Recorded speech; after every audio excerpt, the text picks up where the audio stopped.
बोधकथा. तूच Hindu झालायस. Father cruise नावाच्या एका ख्रिश्चन धर्मप्रचारकाला आसाममध्ये धर्मप्रचारासाठी पाठवलं होतं. तिथे तो एका समाजातील प्रभावी हिंदू कुटुंबातल्या मुलांना इंग्रजी शिकवत असे. त्याने हळूहळू घरातलं निरीक्षण सुरू केलं आणि त्याच्या असं लक्षात आलं की या घरामध्ये मुलांची आजी प्रमुख आहे. आजीला जर येशू ख्रिस्ताच्या शिकवणीच्या जाळ्यात अडकवलं तर ते कुटुंब आणि संपूर्ण गाव ख्रिश्चन करता येईल. येशू ख्रिस्ताने आंधळ्याला कसे डोळे दिले, अंगावरचं कोड कसं घालवलं, असे चमत्कार त्याने आजीला सांगायला सुरुवात केली.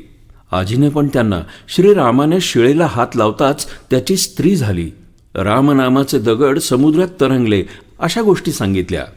एक दिवस तो पाद्री केक घेऊन आला आणि आजीबाईंना खायला दिला.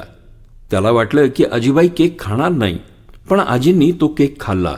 त्यावेळेस तो पाद्री अभिमानानं आजीबाईंना म्हणाला, आजी, आज तुम्ही चर्चचा प्रसाद खाल्लाय, आता तुम्ही ख्रिश्चन झालात. ते ऐकून आजी त्याला म्हणाल्या, वा रे वा मूर्ख, मी एक दिवस तू दिलेला केक खाल्ल्यावर ख्रिश्चन झाले, तर मी दररोज तुला माझ्या घरातले पदार्थ खाऊ घातले, त्याने तू हिंदू झाला नाहीस का?